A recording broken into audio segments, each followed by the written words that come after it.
त्यांनी ती वाघनकं सातारा छत्रपतींच्याकडे बघितलेली होती.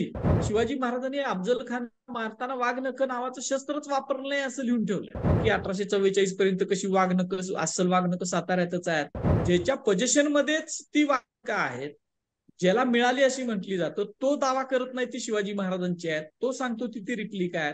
नाही, आता आपण काहीतरी मला वाटतं 30 कोटी रुपयांचा करार करून 3 वर्षांसाठी ती वाघनकं देशामध्ये आणतोय, महाराष्ट्रात आणतोय आणि 4 ठिकाणी ती ठेवली जाणार आहेत प्रदर्शनासाठी. तर ही वाघनकं तुम्ही ठेवणार, जिथं जिथं तुम्ही वाघनकं ठेवणार तिथं तिथं तुम्हाला ही वाघनकं शिवाजी महाराजांची नाहीत, नाहीत. याविषयी कोणतेही पुरावे नाहीत अशी नोंद स्पष्टपणे मांडून ठेवायची आहे.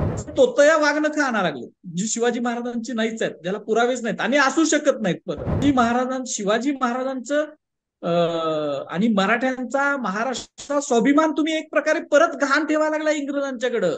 नमस्कार, मी प्रशांत कदम. महाराष्ट्रामध्ये सध्या इतिहासाच्या आकर्षणामध्ये राजकारण बुडालेलं आहे आणि त्यासाठी एक वाद जो आहे तो छत्रपती शिवाजी महाराजांच्या कथित वागणकांच्या वरून सुरू आहे.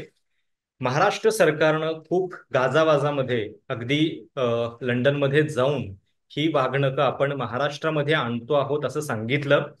जेव्हा नोव्हेंबर 2023 मध्ये सांस्कृतिक मंत्री मुनगंटीवार सगळा लबाजमा घेऊन गेले होते, त्याच्यानंतर सगळ्या महाराष्ट्राचं लक्ष लागलेलं होतं आणि आता या वागणकांच्या बद्दल एक मोठा गौप्यस्फोट इतिहासकार इंद्रजित सावंत यांनी केलेला आहे. त्याच्याबद्दल सरकारचं उत्तर अद्याप या क्षणापर्यंत तरी आलेलं नाहीये आणि इंद्रजित सावंत यांचं काही अधिकृत कागदपत्रांच्या आधारे आणि त्या व्हिक्टोरिया अँड अल्बर्ट म्युझियमनं दिलेल्या उत्तराच्या आधारे त्यांचा दावा आहे की ही वाघनकं जी महाराष्ट्राला सांगितली जात आहेत की छत्रपती शिवाजी महाराजांची वाघनकं आहेत, तर ती प्रत्यक्षात तशी नाही आहेत.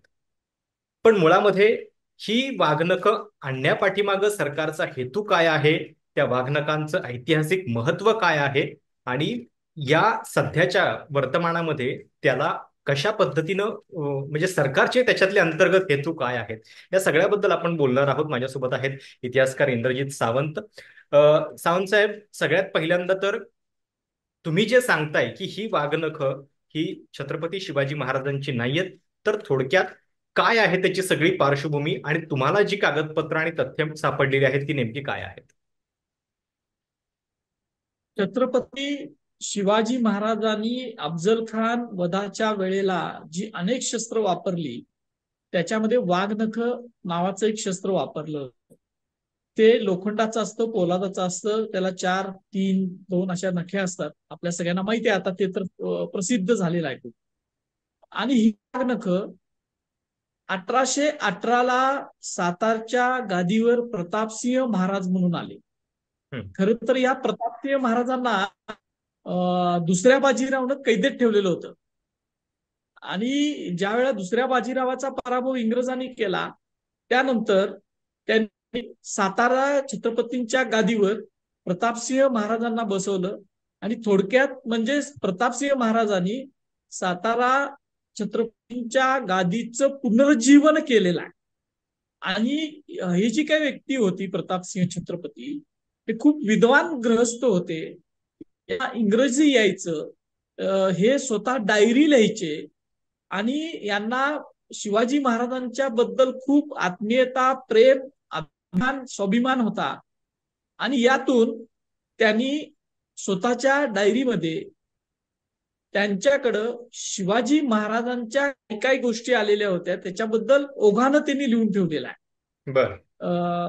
आणि त्याचबरोबर त्यावेळेला ग्रँड नावाचा एक इंग्रज अधिकारी साताऱ्याचा रेसिडेंट म्हणून होता, ज्यानं हिस्ट्री ऑफ मराठाज नावाचे खंड लिहिलेले आहेत मराठ्यांच्या इतिहासावर. तो मराठ्यांच्या इतिहासाचा जाणून होता.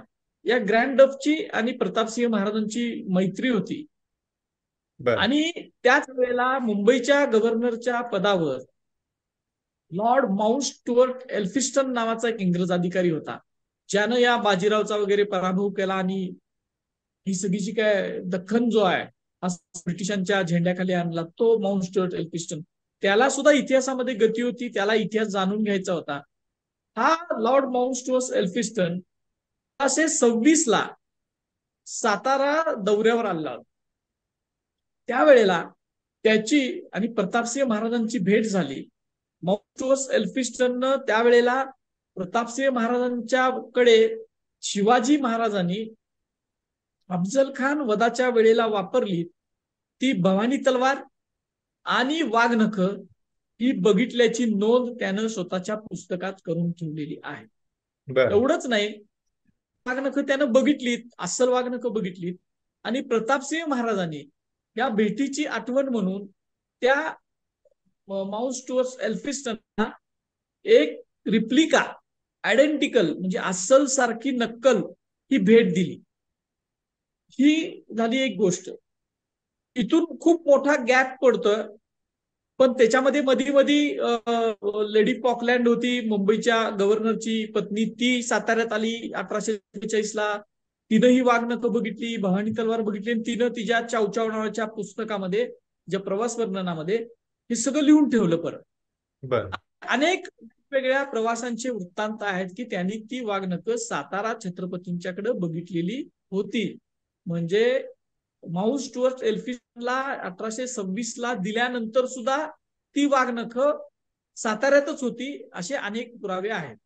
त्याच्यातला सगळ्यात म्हणजे थोडक्यात तुम्हाला असं म्हणायचंय की जी ओरिजिनल वाघनख आहे ती प्रतापसिंह महाराजांच्याकडेच होती, तिकडे जी गेलेली आहे ती त्याची रिप्लिका आहे. 100% रिप्लिका आहे. कारण अशा रिप्लिका वाघनखांच्या अनेक बनलेल्या आहेत. म्हणजे तुम्हाला सांगतो, जगातल्या जवळजवळ सगळ्या संग्रहालयात ती वाघनख आहे, त्या सगळ्या रिप्लिका आहेत.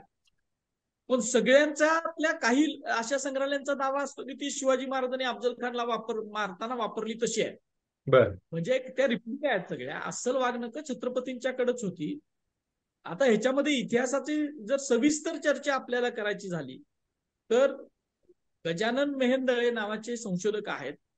त्यांनी जे शिवचरित्राचे खंड लिहिलेले आहेत, पहिला भाग त्यांनी लिहिला, त्याच्यामध्ये त्यांनी शिवाजी महाराजांनी अफजल खान मारताना वाघनख नावाचं शस्त्रच वापरलं नाही असं लिहून ठेवलंय.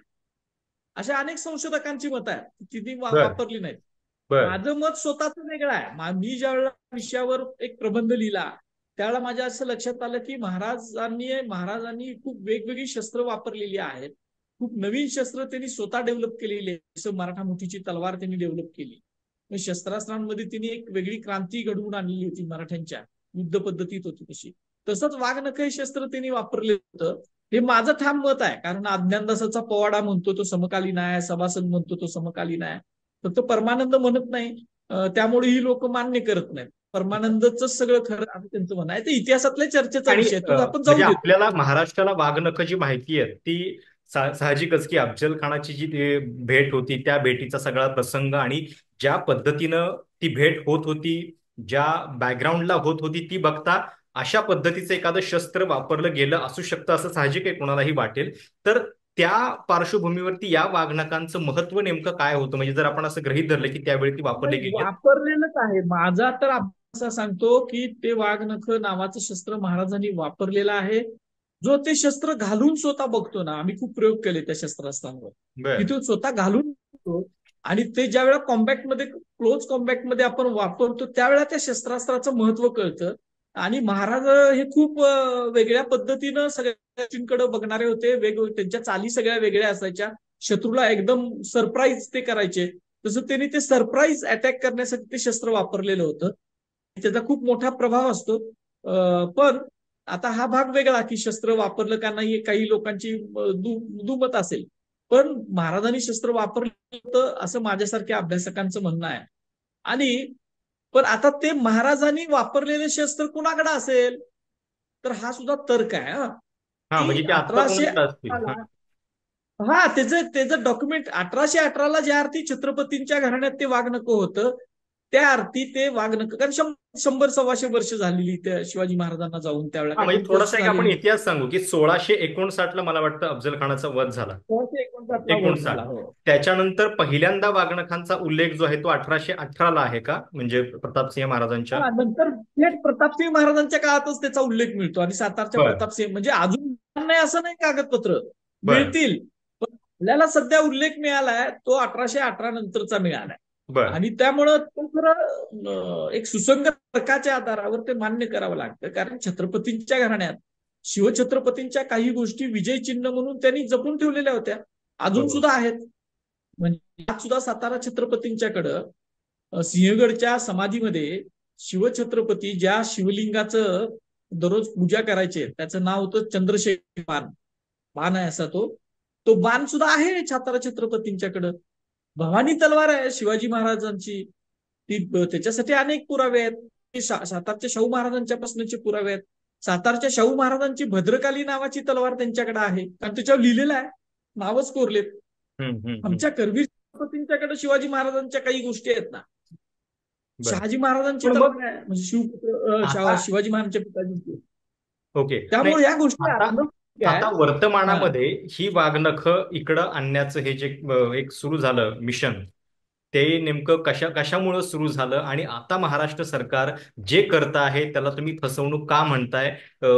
जे हे सगळं घडतंय आत्ताच्या परिप्रेक्ष्यामध्ये त्याला काय काय म्हणायचं? आताच्या ह्याच्यात काय झालं की ही शिवाजी महाराजांची एक तलवार जगदंबा नावाची, ही 1875 मध्ये कोल्हापूरला महादेव बर्वे नावाचा दिवाण होता. तो दिवाण आणि पॉलिटिकल एजंट स्नायडर ते कोल्हापूरच्या गादीवर त्यावेळेला चौथे शिवाजी महाराज होते, म्हणजे राजऋषी शाहू महाराजांचे पिताजी. आणि ह्या चौथे शिवाजी महाराज वयाच्या 11 वर्षाचे असताना प्रिन्स ऑफ वेल्स ज्याला भारत भेटीवर आला त्यावेळेला एक तलवार त्यांनी भेट दिली. ती जगदंबा नावाची शिवाजी करते शिवाजी महाराजांची तलवार भेट दिलेली होती. ही तलवार परत आणावी आणि त्याचबरोबर भारतातून लंडनमध्ये ज्या ऐतिहासिक गोष्टी गेलेल्या आहेत, ज्याला इतिहासाचा रिलेव्हन्स आहे, अशा परत आणाव्यात, अशी शिवप्रेमींची मागणी ही गेली 100-150 वर्ष चालू आहे. पण ही मागणी मान्य करत असताना शासनानं आज व्हिक्टोरिया अल्बर्ट म्युझियम मध्ये जी वाघनखं आहेत ना, ती वाघनखं कुणी दिले? तर ग्रेट ग्रेट ग्रँडसन ऑफ ग्रँड डफ. बरोबर. म्हणजे 1818 पहिल्यांदा प्रतापसिंह महाराजांच्याकडे तो उल्लेख, त्यांनी ग्रँड डफला देणं आणि तिथून त्याच्या नातवानं एल्फिन्स्टनला ग्रँड डफला तिने वाघनखं दिली, याचा उल्लेखच नाही. तो सगळं मिसिंग लिंक आहे. ओके, मिसिंग लिंक आहेत ह्या सगळ्या. एल्फिन्स्टनला वाघनखं दिली आणि ती प्रतिकृती दिली, हे एल्फिन्स्टनला लिहून ठेवलं. मग आता आपण असं मानतो की एल्फिन्स्टनची वाघनखं आपल्याला मिळत नाहीत, म्हणजे एल्फिन्स्टन आणि हे असल्यामुळं, मैत्र असल्यामुळं ग्रँड डफचं एल्फिन्स्टनचीच वाघनखं ग्रँड डफनं स्वतःकडे ठेवली आणि ती त्याच्या घराण्यात चालत आली. आणि ती 1971 ला 1971 म्हणजे ही खूप वर्ष झाली, ती व्हिक्टोरिया अँड अल्बर्ट म्युझियमला मिळाली, असं मला जे आता रिसेंटली पत्र आलंय त्याच्यात त्यांनी नोंद करून ठेवलं. ती ग्रँडच्या त्या 1971 ला दिली. ती कुणी दिली? तर त्यांनी दिलंय असं की ग्रँड डफचा जो हे आहे ग्रेट ग्रेट ग्रँडसन, त्याचं नाव सुद्धा आहे जेम्स ऍड्रियन नील ग्रँड डफ. त्याचा जन्म कधी झाला? 1938 ला. आणि हा कॅनडाला आहे, हा कॅनडात आहे, हा लंडन मध्ये सुद्धा नाही. आणि त्यानं 1971 ला ती वाघनखं जी आहेत ती व्हिक्टोरिया म्युझियमला गिफ्ट डीड करून दिलेली आहे, म्हणजे सप्रेम भेट दिली. आणि त्याच वाघनखाबरोबर त्यानं, आता हे सगळं कन्फ्युजन कशामुळे झालं तुम्हाला सांगतो. ती त्या वाघनखाबरोबरच एक लाल रंगाची चांबड्याची पेटी वाघनखं ठेवण्याची ती दिलेली आहे. आणि त्याच्यावर मजकूर कोरलाय ना, तो दिशाभूल करणारा मजकूर आहे. कारण या ग्रेट ग्रेट ग्रँडसनला माहित असायचा संबंध नाही ना, ते हेनं ती पेटी तयार करून घेतली असेल किंवा त्याच्या अगोदरच्या त्याच्या वडिलांनी असेल, ती कधी घेतली ते सुद्धा माहित नाही. पण ती जुनी नाही आहे खूप. म्युझियमचं सुद्धा म्हणणं आहे की ती पेटी काही खूप जास्त जुनी नाही आहे, कारण अजून इंटॅक्ट आहे, व्यवस्थित आहे. पण त्याच्यावर जो मजकूर कोरला आहे त्याच्यामध्ये असं लिहिलं की अफजल खान जो मोगल जनरल होता, आता इथंच पहिल्यांदा इतिहासाचं हे होतं की तो आदिलशाही जनरल होता, आदिलशाही सेनापती होता अफजल खान. आणि त्यानं मग शिवाजी महाराजांनी त्याला मारताना जी वापरली तशी ही वाघनखं आहेत, तशी असं लिहिलं. आणि त्याच्यामध्ये लिहिलं की ही वाघनखं कुणाला दिली? तर पेशव्यांच्या सेनापतीनं ग्रँड डफला भेट दिली. आता पेशवेच मुळात सेनापती आहेत ना, पेशव्यांचा कोण सेनापती येणार ना ग्रँड डफला भेटायला. आणि 1818 नंतर दिलीत. पेशवाई जर 1818 ला बुडाली असेल तर 1818 ला कोण देणार ना त्याला? म्हणजे अशा अनेक इतिहासातले लूपहोल्स त्याच्याबद्दल आहेत. आणि त्यामुळे तो सगळा गैरसमज झाला. पण ज्या वेळेला आम्ही या व्हिक्टर अल्बर्ट म्युझियमचे जे डायरेक्टर आहेत आताचे डॉक्टर ट्रिस्टम हंट नावाचे डायरेक्टर आहेत. नुसते ते डायरेक्टर नाही आहेत, ते पेट्रन आहेत. ही HRH द प्रिन्सेस ऑफ वेल्सचे ते पेट्रन आहेत. म्हणजे खूप मोठं पद आहे ते लंडन मधलं. त्याच्याशी आम्ही पत्रव्यवहार केला तर त्यांना मग आम्ही ही सगळं सांगितलं की 1844 पर्यंत कशी वाघनकं, अस्सल वाघनकं साताऱ्यातच आहेत. आणि ग्रँड डफचा मुलगा जो आहे त्याचं नाव सुद्धा मौन्शोर्स एल्फिस्टनच्या नावानं ठेवलं होतं. तो 1869 साताऱ्यात आलेला होता. त्यानं ती वाघनखं, अस्सल वाघनखं प्रतापसिंह महाराजांच्या, सातारा छत्रपतींच्याकडे बघून ठेवलेली आहेत. आणि त्यानं ते इंडियन जर्नी नावाचं पुस्तक लिहिलं, त्यात ते नोंद करून ठेवलंय. आणि तशा पद्धतीची रिप्लिका माझ्याकडे आहे असं सुद्धा त्यानं नोंद ठेवलंय, म्हणजे त्यांच्या पिताजीला मिळालेली. आता हे सगळे पुरावे दिल्यानंतर मग त्यांनी मान्य केलं की अरे होय, हे सगळं बरोबर आहे तुमचं. जर ज्याच्या पोझिशन मध्येच ती वाघनखं आहेत, ज्याला मिळाली अशी म्हटली जातं, तो दावा करत नाही ती शिवाजी महाराजांची आहेत, तो सांगतो ती रिप्लिका आहे. त्याचा मुलगा सांगतो की मी अस्सल वाघनखं सातारा बघितली आणि आमच्याकडे तशी रिप्लिका आहे म्हणून. बरोबर. एल्फिस्टन तसं सांगतो. पण असं आता सगळं सांगितल्यानंतर त्यांना हो लक्षात आलं की आपली झालं. आणि मग त्यांनी आम्हाला पत्र पाठवलं की बाबा नाही, ह्याच्याविषयी काही आमच्याकडे खात्रीशीर माहिती नाहीये आणि ह्याच्याविषयी आमच्याकडे काही पुरावे नाहीत. नाही, आता आपण काहीतरी मला वाटतं 30 कोटी रुपयांचा करार करून 3 वर्षांसाठी ती वाघनकं देशामध्ये आणतोय, महाराष्ट्रात आणतोय आणि 4 ठिकाणी ती ठेवली जाणार आहेत प्रदर्शनासाठी. आता या सगळ्या कॉन्ट्रोवर्सी नंतर महाराष्ट्र सरकारचं काही उत्तर तुम्हाला आलंय का, किंवा या वादाबद्दल त्यांचं म्हणणं काय, त्यांनी स्पष्ट केलंय की नाही? तुमची अपेक्षा काय त्याच्याबद्दल? नाही नाही, महाराष्ट्र सरकारला मी सातत्यानं गेले 7-8 महिने पत्रव्यवहार करतो. महाराष्ट्र शासनाच्या फक्त पुरातत्व खात्याच्या संचालकांनी मला एक उत्तर पाठवलंय, ते सुद्धा माझ्याकडे आहे. अत्यंत हास्यास्पद असं उत्तर त्यांनी मला दिलेलं आहे. त्याच्यात कुठलेही पुरावे त्यांनी दिलेले नाहीयेत. वर्तमानपत्राची कात्रणं त्यांनी पाठवलेली आहेत, ती सुद्धा जगदंबा तलवारी बद्दलची. त्याच्यात वाघनखाचे एक दोन उल्लेख आहेत फक्त. म्हणजे त्याला काय पुरावे म्हणत नाहीत. मी जे सांगतो ते सुद्धा पुरावे त्यांनी दिलेले नाही आहेत. म्हणजे बर इतका त्यांचा अभ्यासाच्या बाबतीत खरं तर दारिद्र्य म्हणता एवढा असं त्यांचं आहे. आता ते संचालक भ्रष्टाचाराच्या आरोपाखाली निलंबित आहेत. हम्म. म्हणजे त्यांना मध्ये करार सुद्धा होते ते महिनाभर. त्यांना 1.5 लाखाची लाच घेतली म्हणून ते निलंबित आहेत आता सध्या. बर तर तो भाग त्यांच्या त्यांनी जे उत्तर दिलं ते असं बोगस उत्तर आहे. माहितीच्या अधिकाराखाली आम्ही मागितला शासनाकडून. तर त्यांच्याकडं त्यांचं म्हणणं आहे की माहितीच्या अधिकाराखाली आम्ही ही माहिती मागितली की तुम्ही जो करार केला व्हिक्टर अल्बर्ट, तो करार आम्हाला द्या. हम्म. तर त्यांनी सांगितलं की देशाच्या सुरक्षिततेला याच्यामुळे बाधा येऊ शकते, त्यामुळे आम्ही ती कागदपत्र तुम्हाला देऊ शकत नाही. आता बर ह्याच्यात देशाच्या सुरक्षिततेचा काय प्रश्न निगडीत आहे हे मला समजलेलं नाही अजूनपर्यंत. आणि त्यांनी तो करार आता नोव्हेंबरमध्ये गेलं, नोव्हेंबर डिसेंबर जानेवारी, अजून किती अजून पब्लिक डोमेन मध्ये दिलेलाच नाही. त्यांनी तो का दिलेला नाही? कारण त्यांना त्या करारामधली एक महत्वाची आठ जी जाचक आहे ती म्हणजे जिथंही वाघनखं तुम्ही ठेवणार, जिथं जिथं तुम्ही वाघनखं ठेवणार तिथं तिथं तुम्हाला ही वाघनखं शिवाजी महाराजांची नाहीत, नाहीत. याविषयी कोणतेही पुरावे नाहीत अशी नोंद स्पष्टपणे मांडून ठेवायची आहे.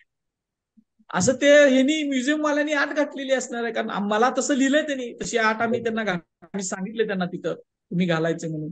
हम्म. आता सांस्कृतिक मंत्र्यांची खरं तर दिशाभूल झाली का? कारण ते एकदम असे ह्याच्यात गेले होते, कोट वगैरे शिवून हो. नवीन नखं काढून शिवाजी महाराजांचं घालून ढोल वगैरे वाजवत तिथं गेले.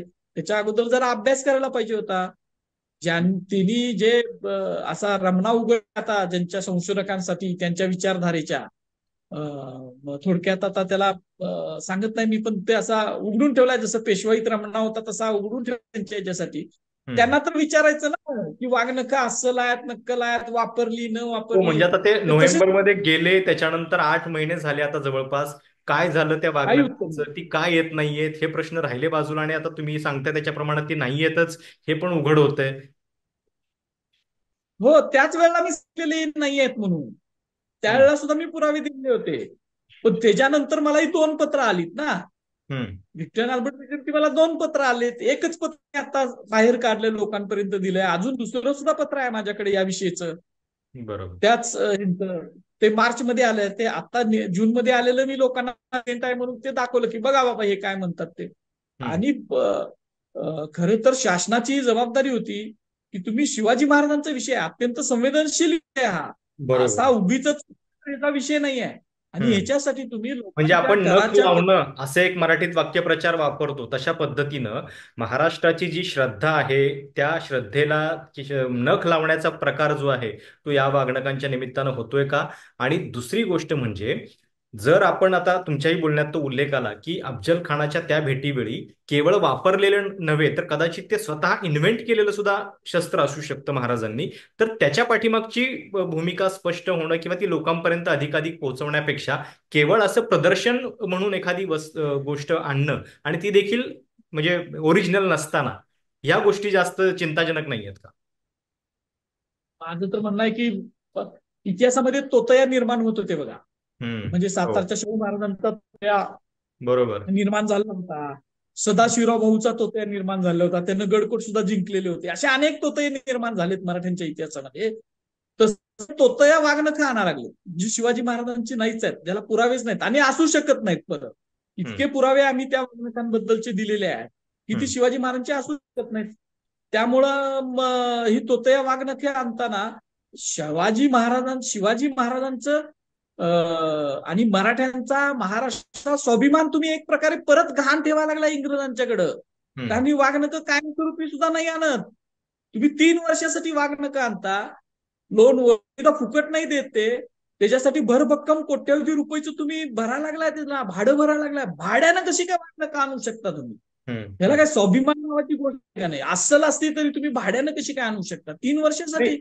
बरोबर. आणि त्याच्यासाठी डिस्प्लेला किती खर्च करतात?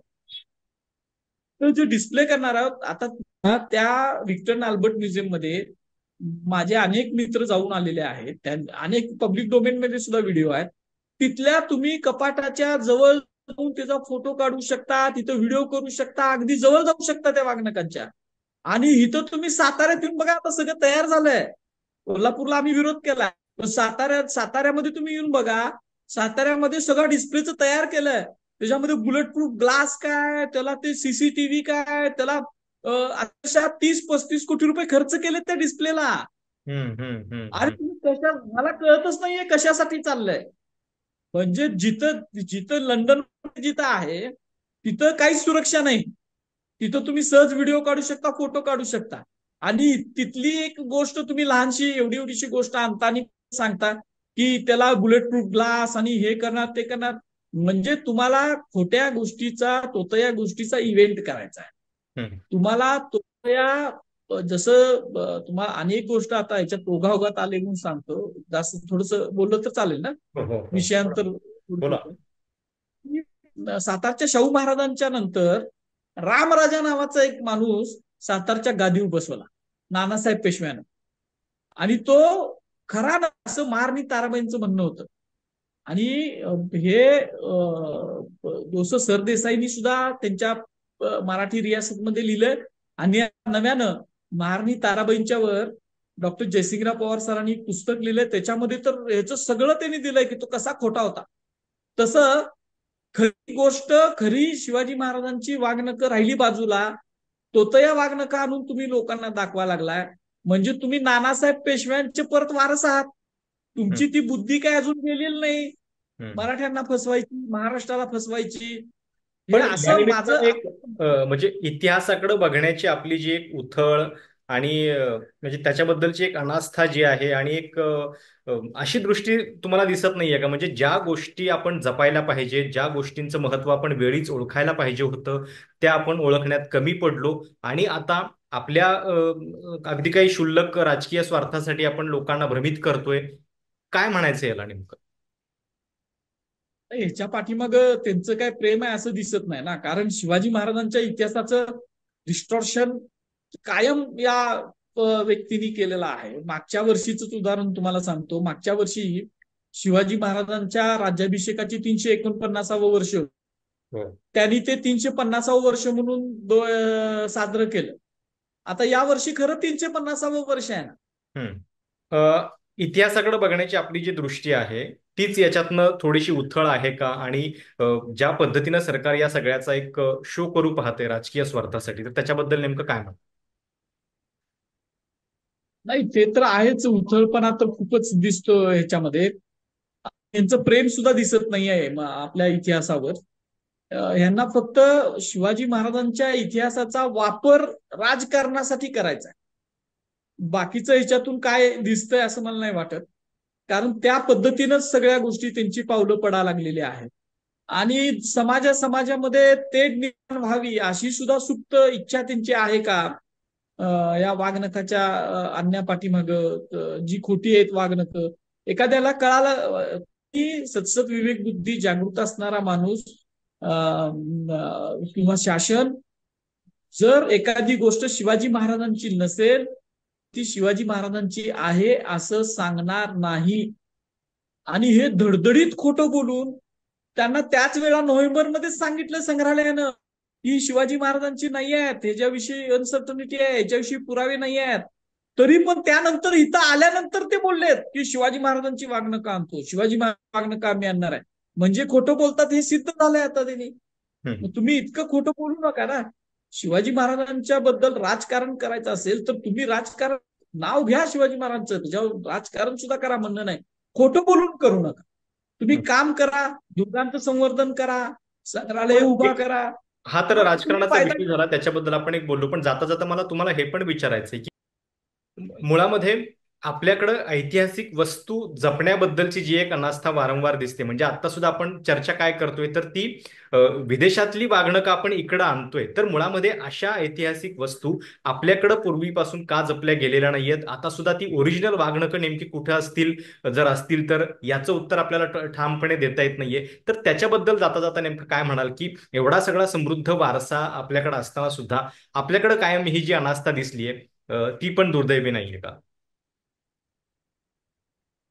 खरं तर आताची तरुण पिढी या वस्तू जतन करण्याच्या बाबतीत थोडीशी जागरूक झाली. याचं कारण आपल्याकडे शिक्षण नव्हतं आणि अज्ञान होतं लोकांचं, ते होतं. आता आपण जेव्हा शिकायला लागलो त्यावेळेला त्याच्यात जागृती झाली. आणि पारतंत्र्यात होतो.